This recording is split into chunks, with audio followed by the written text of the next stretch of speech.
कश्मीरी अवाम action committee के साथ खड़ी नहीं हुई। वहाँ पे इलेक्शन की तैयारियां हो रही हैं, लेकिन वहाँ पे रोड और दुकानें सब कुछ खुला हुआ है। मतलब के इलेक्शन मतलब के होंगे और न्यू हुकूमत आएगी और तरक्की याफ्ता होगी। कश्मीरी अवाम एक्शन कमेटी के एहतजाज के साथ नहीं खड़ी। वहाँ पे रोडें बिल्कुल खुली हैं, दुकानें बिल्कुल खुली हैं और इंशाअल्लाह ताला इलेक्शनों के बाद मजीद तरक्की करेगा कश्मीर। एक्शन कमेटी के एहतजाज के हवाले से तो मेरी यही राय है कि ये एक मखसूस सा जत्था है और जो कि एक मखसूस एजेंडे पे और हमारे पाकिस्तान दुश्मन अनासर के एजेंडे पे काम कर रहा है। मेरा नहीं ख्याल है कि उससे कोई कश्मीरी अवाम का ताल्लुक़ है। कश्मीरी अवाम अल्हम्दुलिल्लाह कंफर्टेबल है और कोई ऐसी चीज़ नहीं है जो वो शो कर रहे हैं। 2-4 रीलें बनाने से या 2-4 फुटेज आप जो 4 बंदे खड़ा करके चला दें तो उसका मतलब ये नहीं है कि आप पूरे कश्मीर का नैरेटिव ले रहे हैं।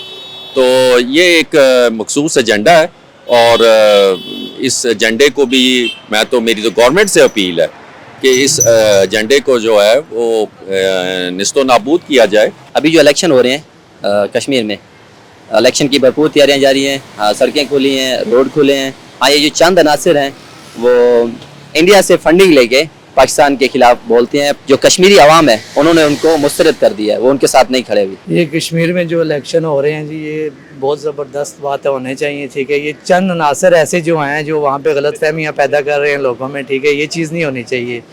जो इंडिया का साथ दे रहे हैं, इंडिया वाले खुश हो रहे हैं। ठीक है, जो भी हो रहा है कश्मीर में ऐसा नहीं होना चाहिए, सरासर गलत है। कितना बुरा टाइम हमारे कश्मीर में लोगों ने काटा है। ठीक है, और उसके ऊपर जो है ना, अगर किसी ने साथ दिया है तो वो हमारी आर्मी ने साथ दिया और हमें पाकिस्तान आर्मी को सपोर्ट करना चाहिए। हमें किसी भी ऐसे बंदे की, किसी भी इस तरह के लोगों की बातों में आके अपनी आर्मी के खिलाफ कोई भी बात नहीं करनी चाहिए। हर रियासत में, हर मुल्क के अंदर अपनी आर्मी को अहमियत दी जाती है और हमारे लिए भी यही सबसे बेस्ट चीज़ है कि हम अपनी आर्मी को अहमियत दें और उन्हीं को ही फर्स्ट प्रायोरिटी रखें। क्योंकि गवर्नमेंट्स आती हैं, पॉलिटिशियंस आते हैं, लेकिन आर्मी वो है जो आपके लिए सर्दी गर्मी में एक की जगह के ऊपर आपके मुल्क की हिफाजत करती हो। तो अपने आर्मी के लिए इस तरह की चीज़ करने से पहले आप 10 बार सोचें।